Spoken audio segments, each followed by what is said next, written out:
and thanks for attending. This is one of the webinar series for Women Innovators Initiative. Today's topic is investing in women entrepreneurs.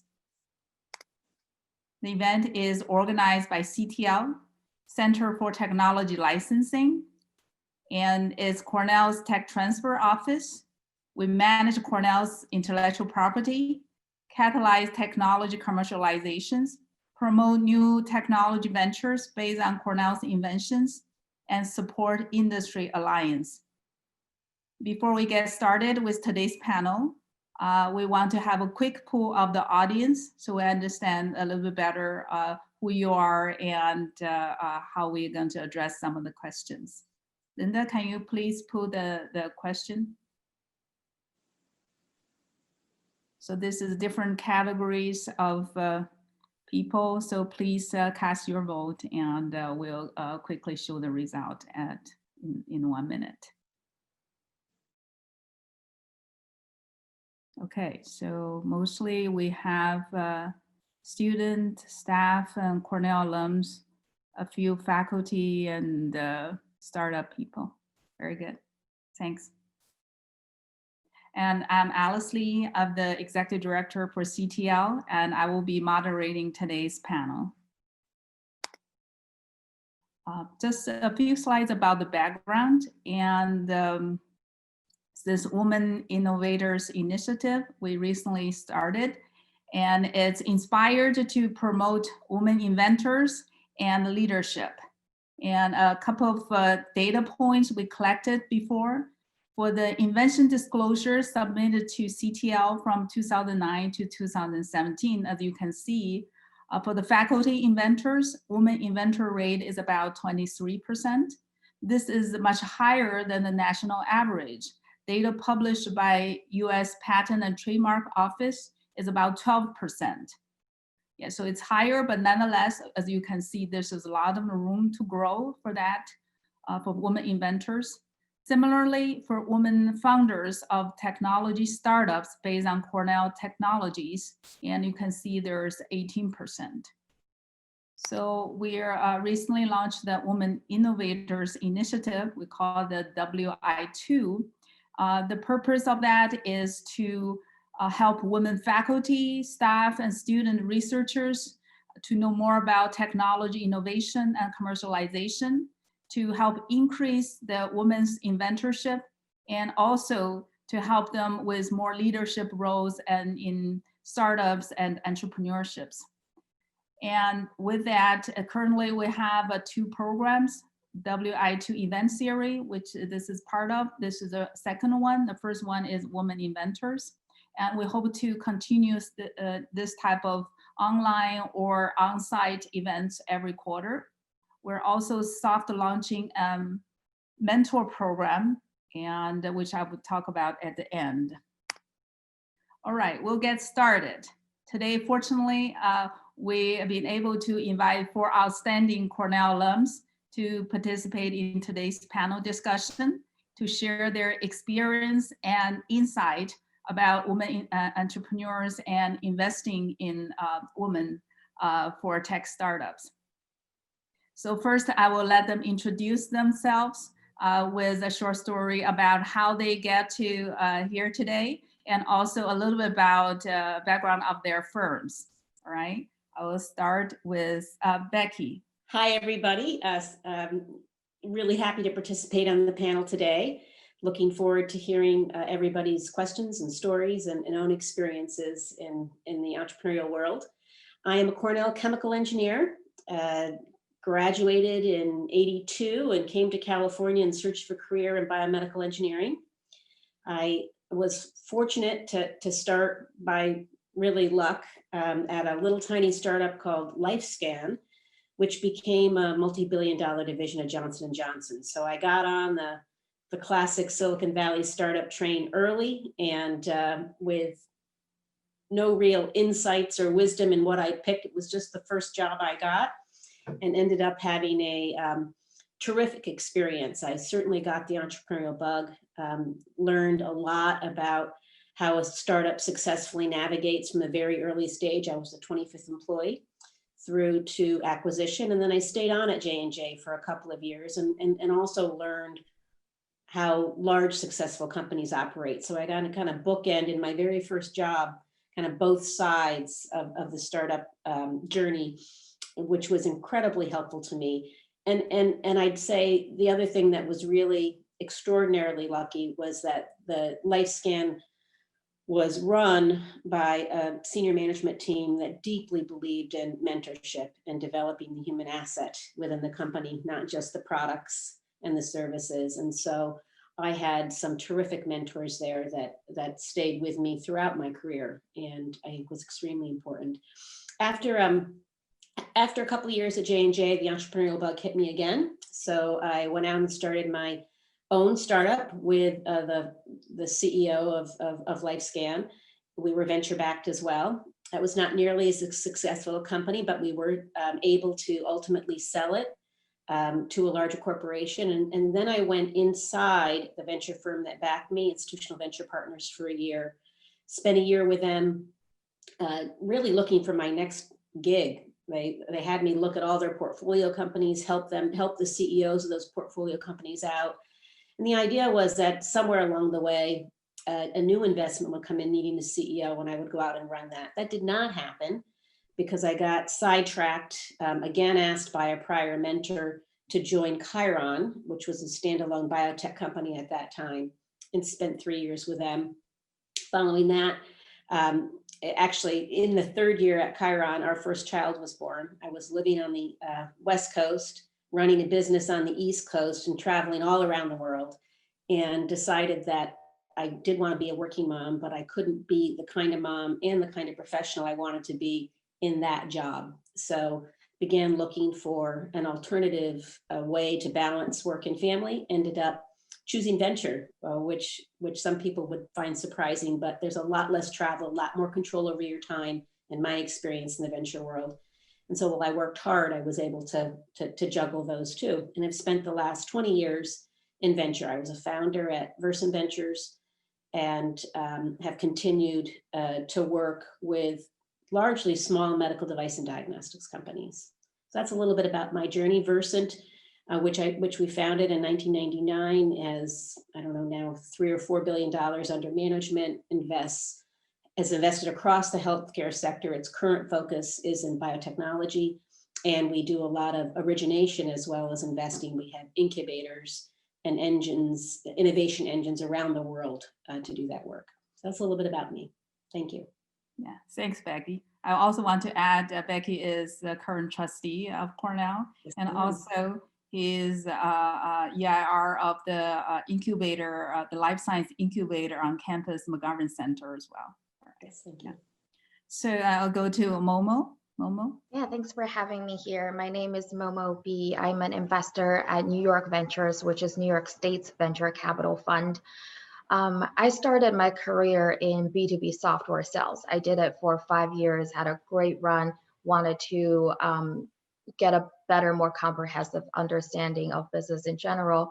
And I went to Cornell Johnson, class of 2015. My last year at Johnson, I spent a semester at Cornell Tech, which is the beginning of me realizing how exciting this ecosystem is.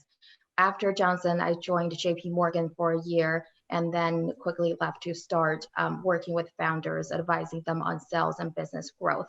From there, I was recruited into my current job at New York Ventures, where we invest in early stage tech or science enabled startups that brings up the people's quality of life.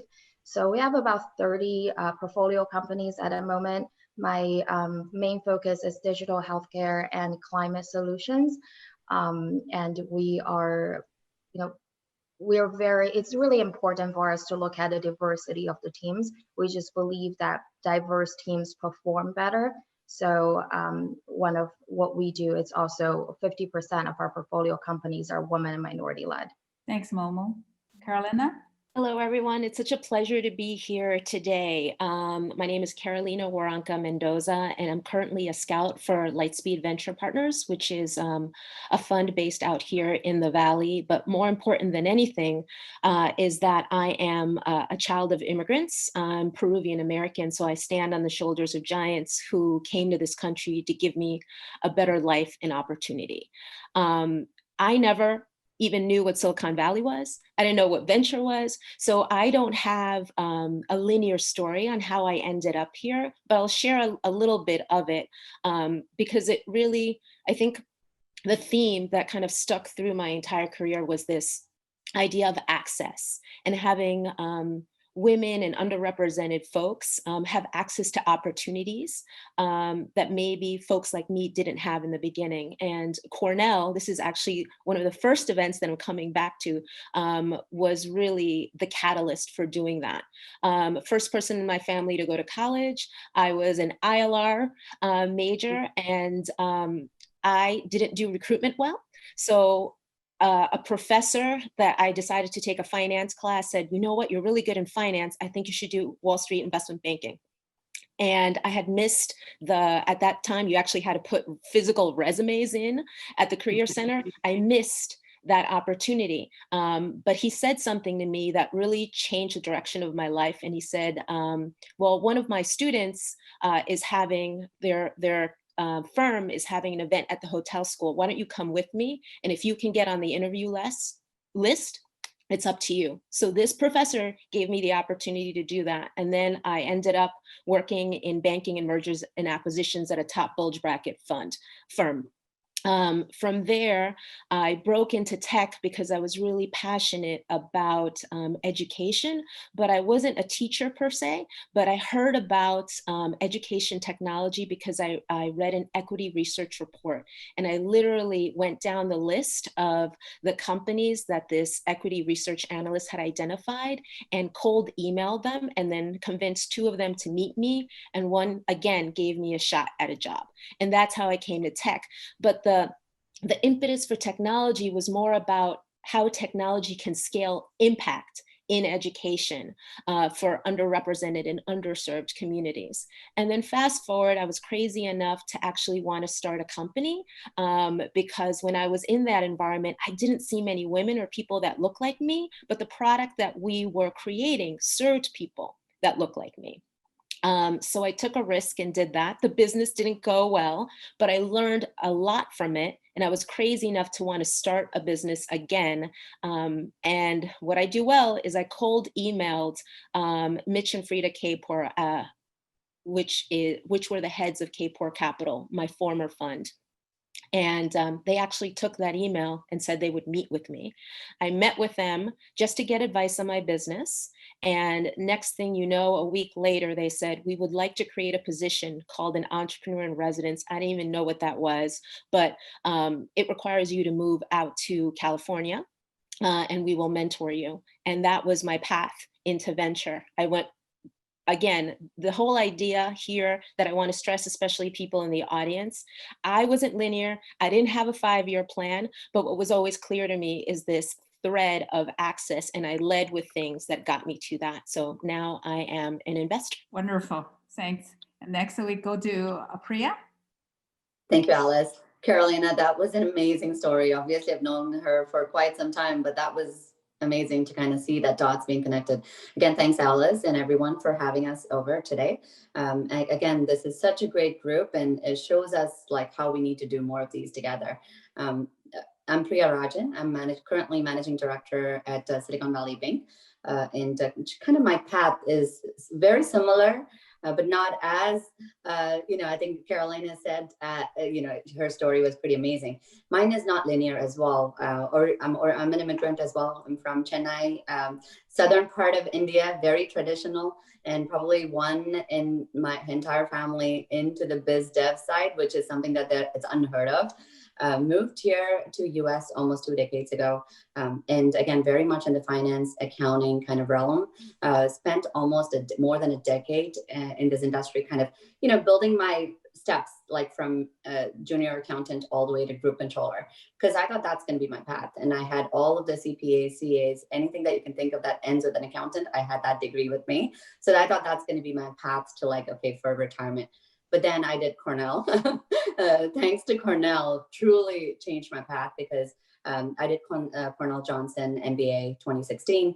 It was an executive MBA. So I was actually doing my full-time job with 2 little kids when actually everybody said, are you crazy?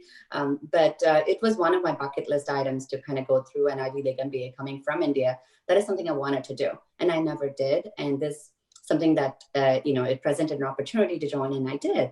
And I'm so thankful I did, because my career completely changed.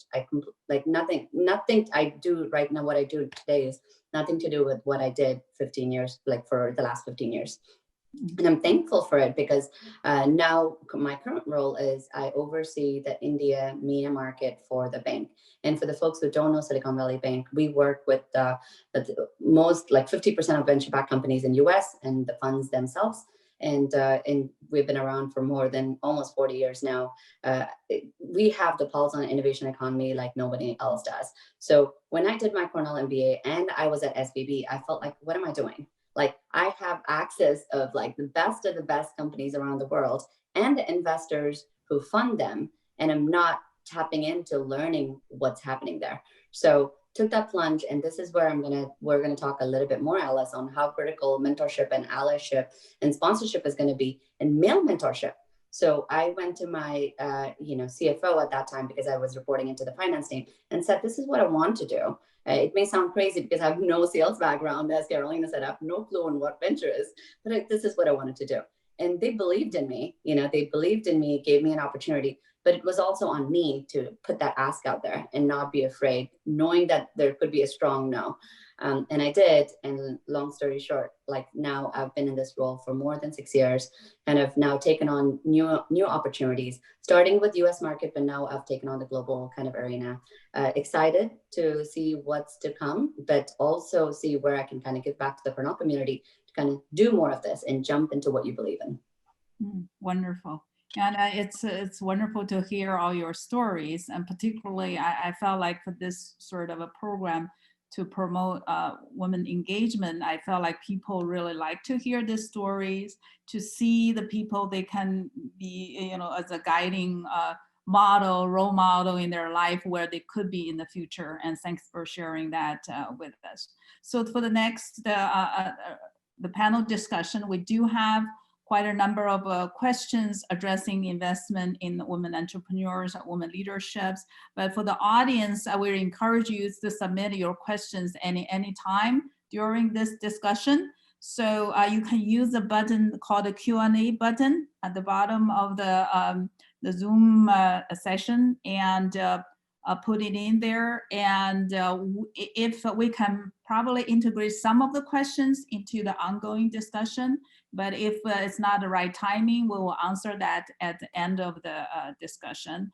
And for the discussion is set to be shared with all panelists.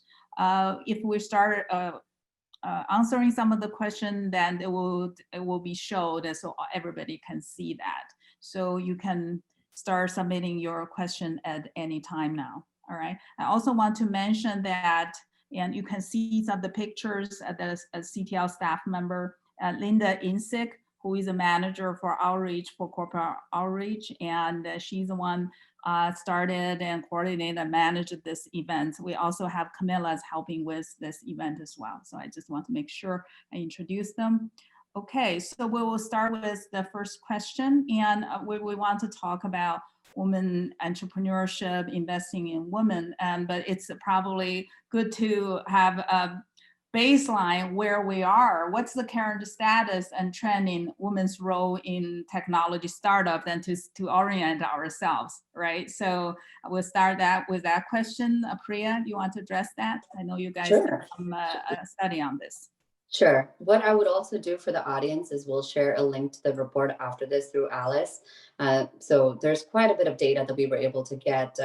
SVB gender parity gender parity gap exists. Let's just face that, right? So I don't want anyone that for the data that I'm going to share to feel that, oh my God, those numbers are awful. But I can definitely start with saying that the numbers are starting to go up, but it's not fast enough. But let's just start with that baseline. I'm going to read through some of quick data. Just on this is exclusively focused on US innovation ecosystem, startup and venture. More than half of the US startup lack women in leadership. That's a given. Only about 40% of US startups have at least one woman in C-suite or board of directors. And if we kind of break it down by the sector, we're starting to see the healthcare is doing a little bit better than technology startups. And I can see Becky nodding, right? Like, I think that's just how the trend has been. And, we'll take it as long as the total number goes up, regardless of the sector. That's still a win for us. Specifically about startups, about 1 in 4 US startups has women on the founding team. That number is still fairly small, but the good side of it is when we look at the data from 2017 to 2020, the numbers have slowly gone up. From 2017, it was 22%. Then 2018 was 24, 2019 was 26. Literally, it's been going up 2% each year. We just need that number to kind of go multifold, because that's not fast enough, right? And these are the conversations that needs to happen to kind of increase that number multifold. Again, healthcare is leading that charge by a strong 12% more than tech. So kind of to keep an eye on that specific sector, kind of being that leader in terms of how to be more diverse, how to be more kind of inclusive and inclusive in what we're doing. Oh, this is a stat. Again, Cornell has done better than I think specifically like US female CEOs. I think, Alice, if I remember the number that you said, right, you mentioned about 16% of Cornell startups have female CEO. 18% Cornell. 18%, even better, because right now when we did our survey, the number was about 14%. 14% of US startups have a female CEO. Again, Cornell overall is doing better. We just need to push that number much, much higher. And even within that, if you have to look at like the next set of like C-suite roles, about like the head of HR, COO, CMO, CFO, the numbers slightly vary, but I think but the numbers are still fairly small. So we just need to kind of work on those numbers to kind of help build it up.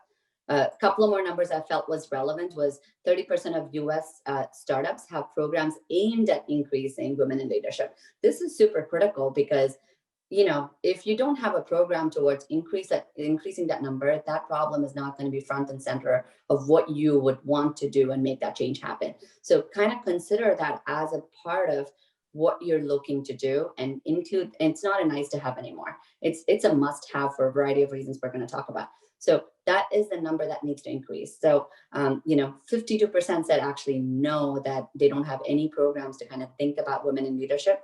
That's an alarming number, right? Like if more than half of a percentage of the companies are not thinking about how are we going to make that change happen. So I feel like there's a few more numbers, but I'm happy to go through, Alice, but I feel like these are the ones that kind of stood out for me. That was very high. And I'm happy to dive in more if need be and work through the questions when it comes in, but I want to give people, other folks, chance as well. Right, Carolina, you want to expand on that? Yes. So one other thing that I want to mention is sometimes when we talk about women as this monolithic group, but something I've been thinking about and my former fund talks about a lot is this idea of intersection, that we have all these different intersection of identities. So for instance, my intersection is I'm both Latina and a woman, right? And I go and my experience walking around the world, I face gender issues, and then I also face structural racism. So one of the things I do want to bring up is there aren't enough studies, I think, on this idea of intersection. So I wanted to call out some stats. There was a study for Project Diane. So I'm going to talk on the venture side a little bit, because when I think about the women in tech ecosystem, I think about the entrepreneurs, but also the capital providers that are putting money into them. So Project Diane did this study, and of these two demographic groups, US Latinx, and in terms of funding in aggregate, it's less than 1%. right? That is startling, less than 1%. Of all VC funding in the past decade, Latina-led startups have only raised 0.32%, while Black women have raised only 0.0006%.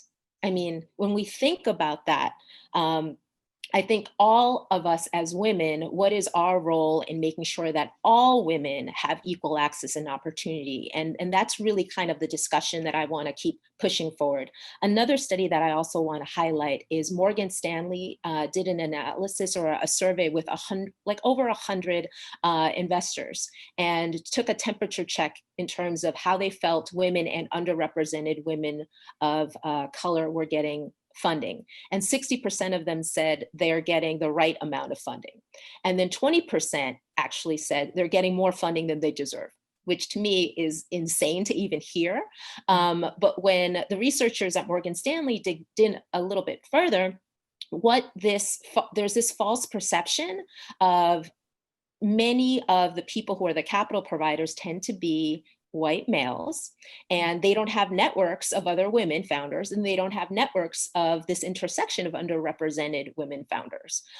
So not only is there not a network, but they're not being proactive. So to the point that Priya is making, I think it's really important for people to not only create programs, but also start thinking of outside of their network. And I've already started seeing this on a very personal basis. So right now, we're in a country where we're in the middle of a pandemic. We are actually talking about racial and social justice and gender issues, even at work. But once the George Floyd situation came up, I cannot tell you the number of inbounds from leading funds that were reaching out to me to connect and saying, you're not in my network.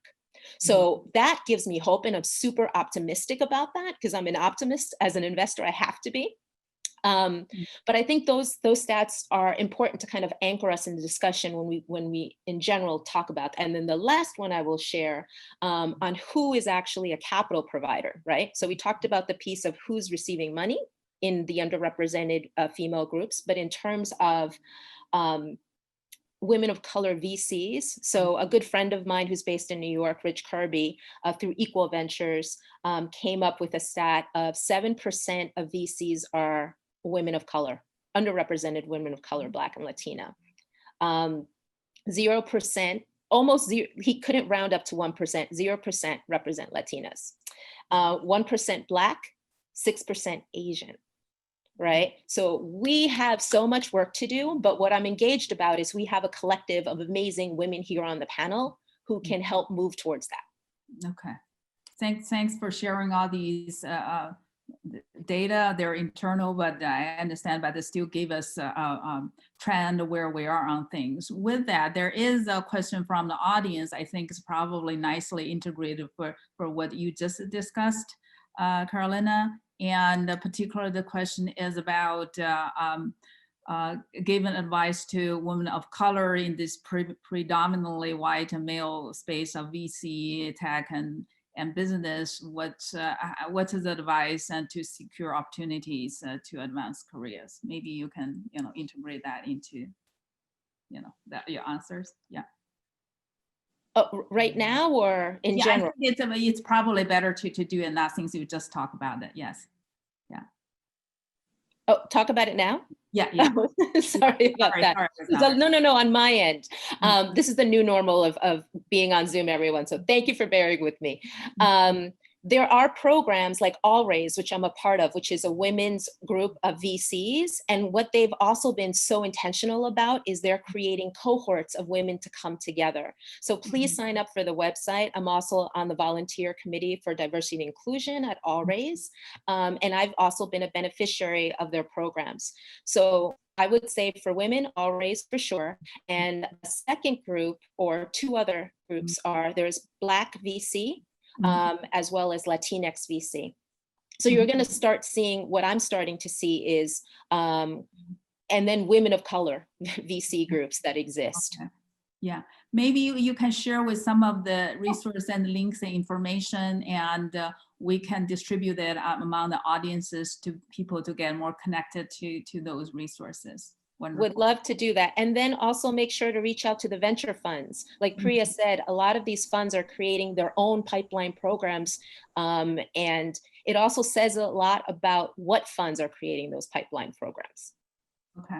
All right. Yeah, I can add to that a little bit too. I feel like I see this trend from all the panelists about, how cold emails work, create your own space, create your own career path. So when I decided I wanted to go into VC, I reached out to Aaron Holiday, who runs the 645 Ventures. He is a Cornellian, and he gave me a lot of good advice from the very beginning. And then I started building a pipeline of founders that I find impressive. And I did a fellowship with Alumni Ventures Group. It's a 1-year fellowship where you learn a lot of things, anywhere from fundraising to due diligence and understanding portfolio support. From there, I also, networked with my previous managing director at JP Morgan, who was working at New York Ventures at the time, and she asked about, female founders and how that's a focus for the fund. I sent her 10 female founders I consider very investable and rank them based on the priorities for the fund. And that's how I ended up at New York Ventures. So I think, there are a lot of programs out there. You don't necessarily have to pay for a program or go to a grad school, like both what Carolina has said. And a lot of times they also hire interns. It's a great thing to try out while you're still at school. It's low risk. And at the same time, people are going to give you all kinds of advice if you want to make a career move one way or another. Make sure there are certain advice just to not take. There are a lot of advice you just shouldn't take. There are a lot of people who are naysayers. Just ignore them. Go with what you think is right and what you want to do, and focus your energy on reaching out to people, like how Carolina did it with cold emails, and focus on a path you want to have. Okay. Yeah, I think I would add to this, don't overlook the importance of the network where you currently are. I think one of the advices I would give is, when you're picking a job, really be thoughtful, not just about what you're doing, but who you're doing it with. That and your coworkers, your bosses, the mentoring relationships that you develop on the job are probably going to be your most powerful networks if you invest energy into developing them. And so when I give people a job advice, I spend much more time trying to understand what the culture of the company is like they're going into, what phenotypically, what the senior team is like. Are they interested in developing young people? Do they both formally and informally, are they invested in helping be an ally and a sponsor and bringing up talented, high potential people within the organization, and then sponsoring them as they leave the organization and go out into other places? I think it's very, very underutilized resource. Many people get very invested in doing their job well, but don't think about using that as their central hub for building out their network.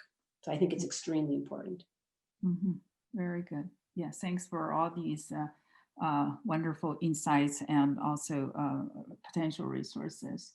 And from the women entrepreneurs, their own side, and when they venture into that world and trying to get money, they probably want to see what is the criteria people are selecting a word for the money, right? So, and people wonder, is there any specific traits of women entrepreneurs that investors looking for? Are these the same as the other entrepreneurs, or they're slightly different? That's another maybe direction of question we want to address. And this one, let's start with Becky. Well, so, I think in general, people are looking for the same traits in the founders and the CEOs that they would choose to invest in, regardless of gender or race or socioeconomic position. Are you an Ivy League country club background, or were you working class in a farming country and had to find your way into the world? It doesn't really matter. The traits are the same, and there are many traits that you look for with regard to leadership and intellect and all that. The trait that I would highlight as being really important for an entrepreneur, we have found correlates best to success, is being a completely ruthless truth seeker, is what I would say. When you, any company that you are starting, you have a thesis on why it's a good idea and how to go about developing it, how to reduce risks along the way. And almost always your original hypothesis is wrong.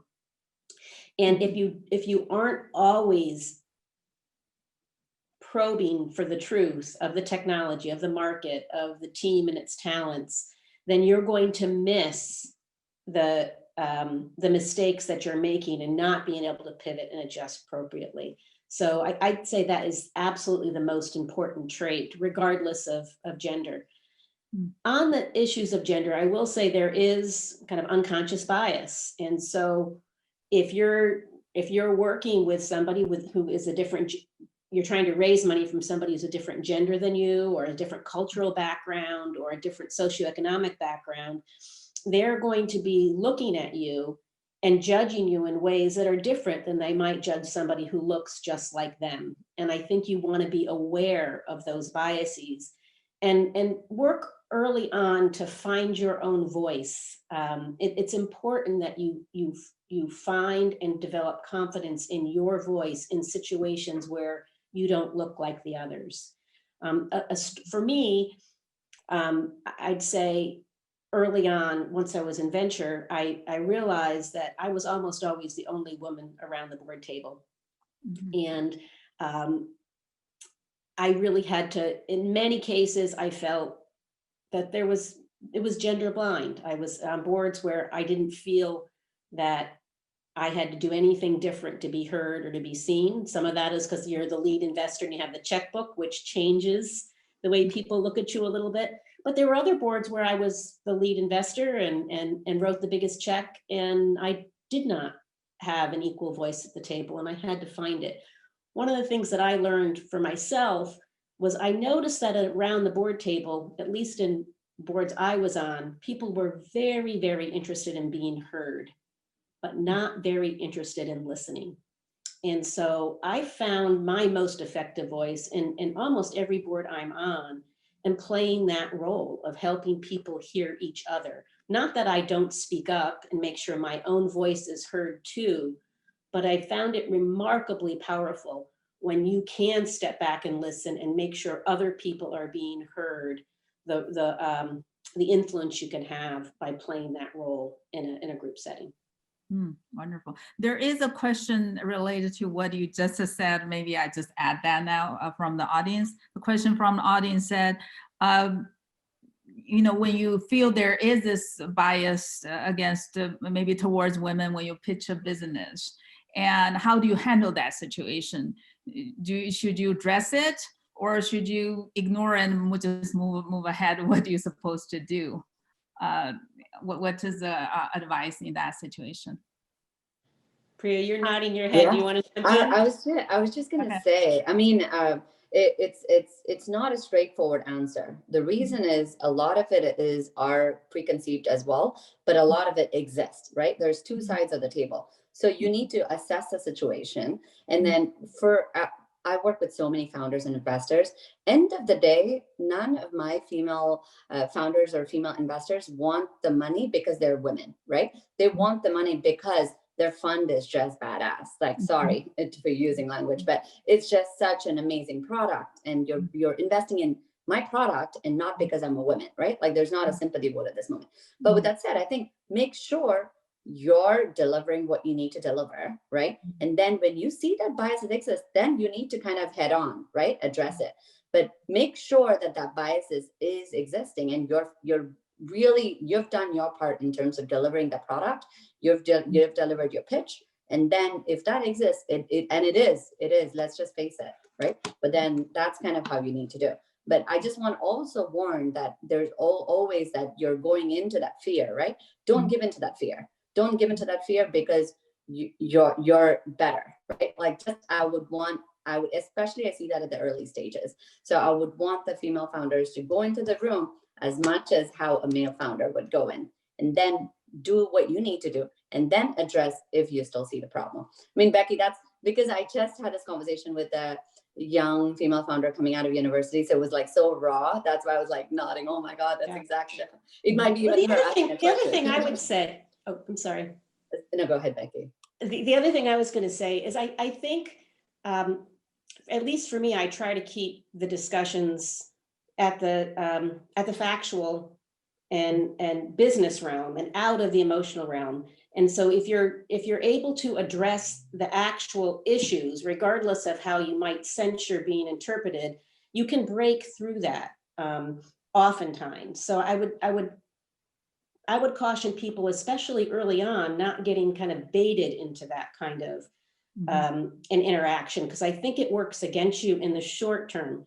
I'll also say, when I look back at my mentors, my very first mentor was gender blind. He just was. But some of the other very important mentors I've had in my career were the ones that maybe told a dirty joke here and there, came from an old school and had some built-in biases based upon their age and the time they grew up, or just were thoughtless about how certain things they said or did might affect somebody else. And yet they have been some of my strongest mentors. And we both learned in that relationship, as the trust grew at a professional level and a personal level, I was able to say, hey, do you realize that when you do this, this is the situation it puts me as a woman in? It's extremely uncomfortable. But until we built that relationship, he wouldn't have been able to hear that.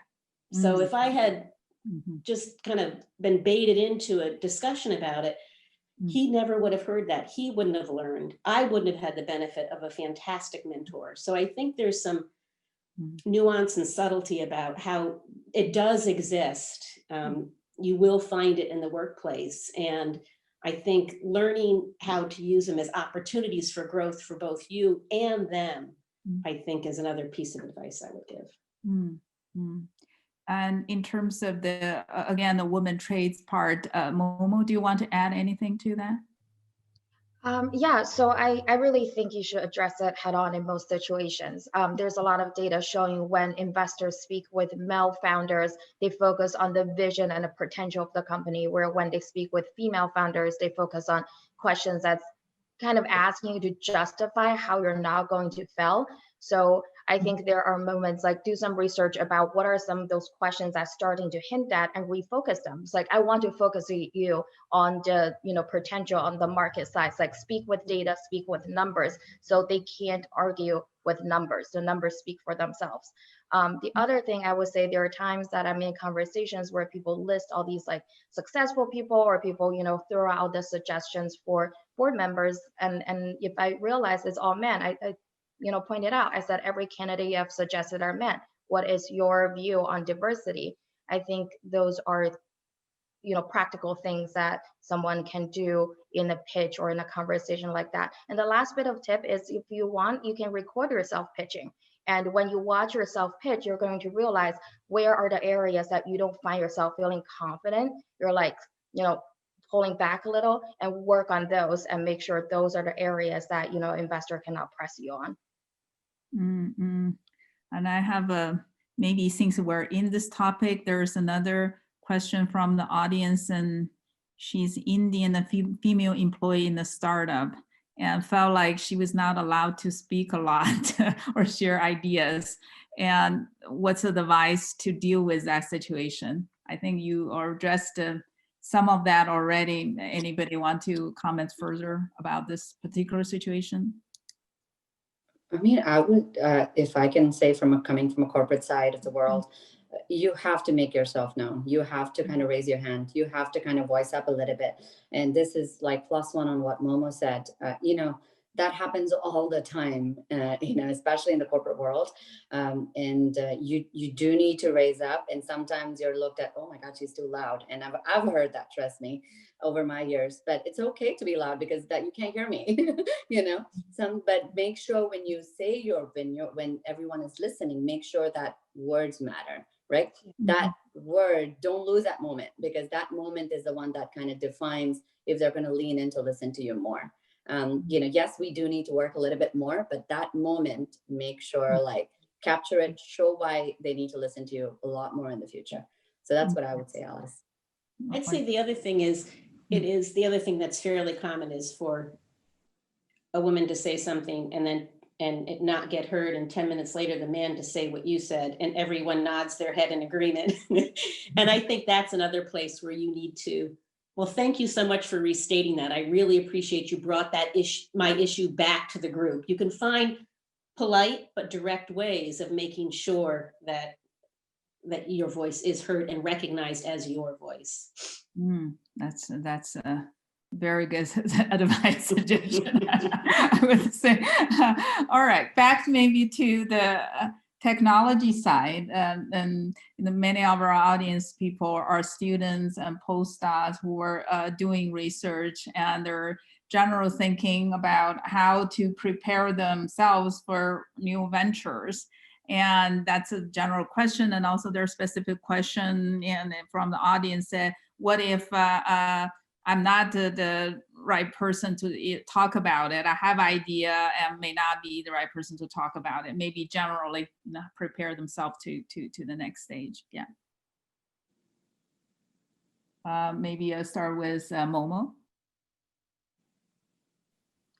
Yeah, so I think, one of the things is, especially since we have a lot of students here, I always encourage, if you have an entrepreneurial idea, try it without, even for working professionals, like just try it. Like try it without quitting your job. Try it while you're still in school.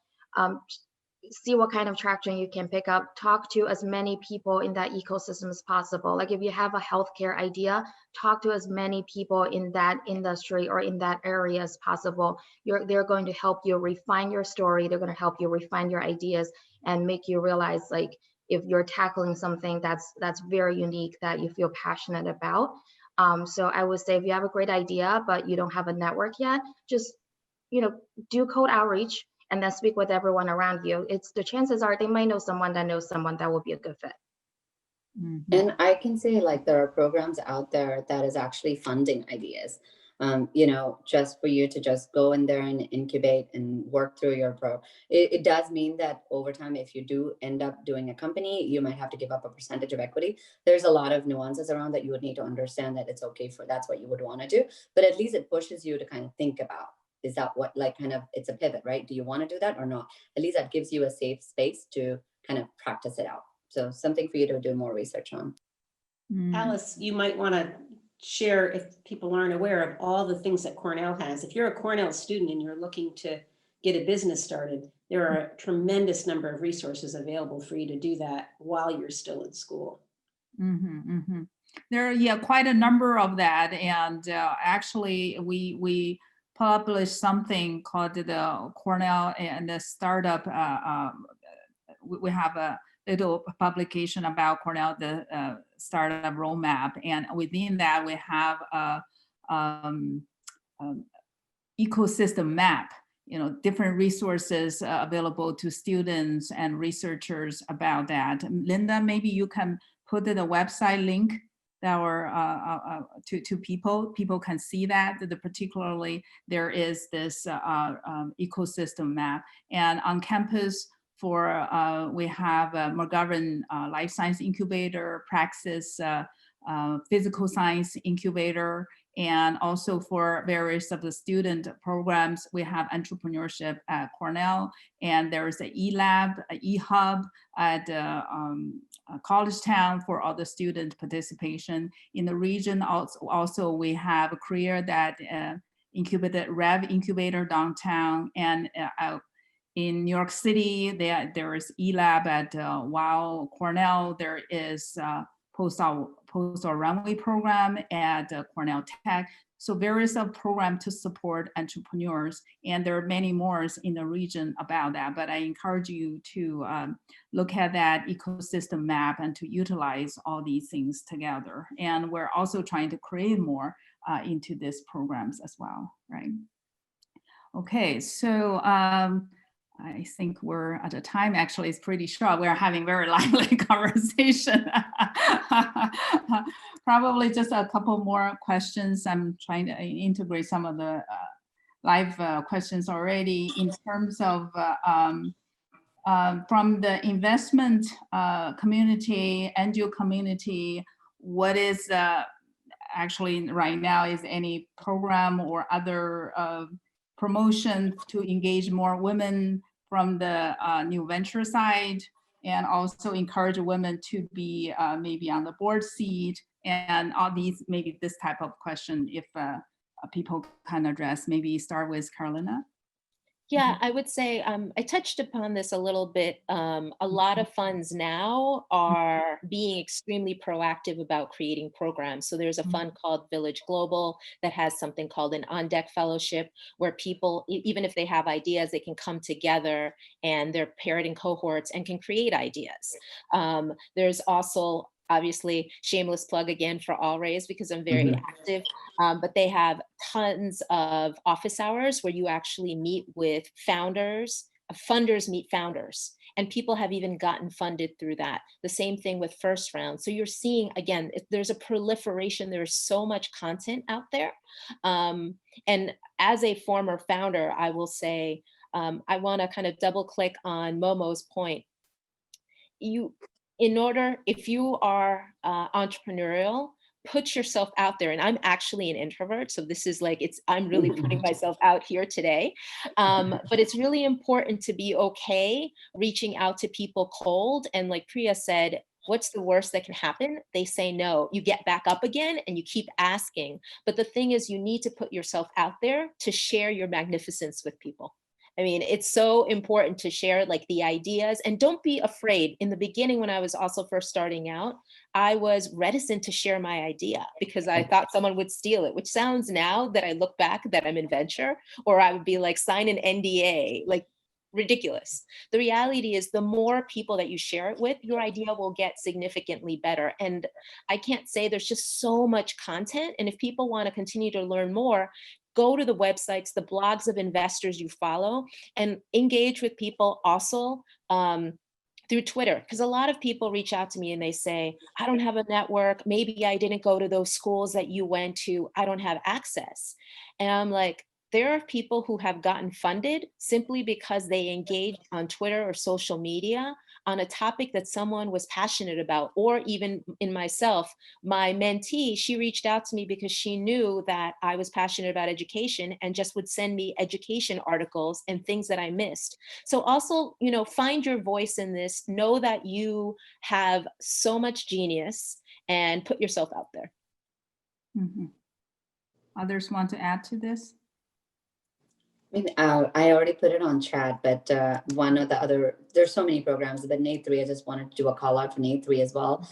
This is for, I know we talk about Asian, but specifically for South Asian women is very underrepresented. That data is still yet to be published, and we're still trying to figure out what that data is. And I can see a lot of chats that are from some of the founders out there and aspiring founders. So if you are a South Asian female founder, please check it out. And I sit on, I'm on the board of I'm co-chair for the founders and funders. So things like that, to add to Carolina's point, there's so many. Zoom has this is a pandemic, it's a humanitarian crisis that we're in, but what the other side of it is bringing people together that we have never met before, right? So this is making that access that Carolina said easier, if you can believe it. It's now what I would challenge the founders and aspiring founders and others who are listening today to create the path to that access. It's up to you. How do you want to create that path to access? Attend the meetings that it's relevant to you. Build, go on social and follow the people, but also engage in those conversations and build your own voice, build your point of view, right or wrong, right? And then that's kind of where you would add to kind of your path to that success or access to that. I think I would add, I think that's absolutely right, Priya. And I would add, it's a bit of a numbers game. You have to knock on a lot of doors. You've got to reach out to a lot of people. Do not be discouraged if the first 10 people you reach out to do not return your call. I have companies, very successful companies, that when they were doing their, I might have done the seed investment, we're out looking for the first serious institutional money. 60 calls. They might have reached out to 60 venture firms before they got funded. So it is a numbers game. It's a game of no. As a venture capitalist, you're trying to learn how to say no nicely and how to foster relationships, because you say no way more than you say yes. So don't be discouraged by that. And the other thing I'd say is that I had, when I was an entrepreneur and do as an investor, take cold calls, but I'm leaning a lot more forward if it's a little bit warm. So be creative about how you reach out to people. If you can find a single source of contact, or a common interest that you can use as your entree into that first touch point, it will be much more effective than a completely cold, over the transom email, text, tweet, whatever it is that you're doing. So I would strongly encourage you to try to find a moment of connection, whether it's a person or a shared passion or idea. Okay. Yeah, we're having such a lively conversation. I just noticed the time is running towards the end. So before we wrap up the program, I need to share a couple of advertisement. All right. I have a quick plug as well. So we have a Cornell Women Founders and Funders group. It's really just a platform for Cornell women to connect with each other. Feel free to reach out to me if you're interested. Right. So one thing I mentioned earlier is the WI2 program. We're soft launching our mentor-mentee program that we already doing a small scale matching of people in that. So for more information and participation, please contact Linda. It's also on our website. Another advertisement is another program at Cornell Women Entrepreneur at STEMs. And it's a program for students, all levels of students, and they're enrolling this year's cohort. The application is by October 3rd. So we encourage you to apply and look into that. They offer a number of workshops and I-Corp courses. So please do look into that to participate and improve your knowledge and networks through that. So that's that. Free advertisement. And we want to wrap up today's program. And first of all, I want to thank all the panelists again to share with us their story, insight, advice to upcoming women inventors and entrepreneurs. And again, we hope this is the start of the conversation. We'll continue to have these conversations, invite you to be back. Hopefully you will be the women mentors for some of the inventors on an ongoing basis. And I'm recruiting as well. So, and also to come back more and to support women entrepreneurs on campus and inventors to develop the future leadership for women and inventors and all that. And I also want to thank the audience for your interest and participation here. And as I said, we're going to have ongoing quarterly events. And so hopefully you will come back again and also spread the word to others to participate in this cause and promote further. And finally, I also want to thank the CTL staff who organized this, and particularly Linda Insick, who really reach out to people and organize these speakers and help with this program. And thank you so much for that. And there's a couple more questions we did not have time to answer today, but we will follow up with you. And thank you all. Right. Oh, one more thing. And there is, Linda, there's another maybe exit survey, right? So we want people to provide the feedback so we can make the program better for everyone for the future. Please take just a couple minutes for that survey when the exit. All right. Thank you all. Thank you. Thank you very much, Alice and Linda and Camilla. Really appreciate it. Thank you, fellow panelists. Everyone. Thank you. Bye, everyone. Bye. Buddy. Bye, everyone.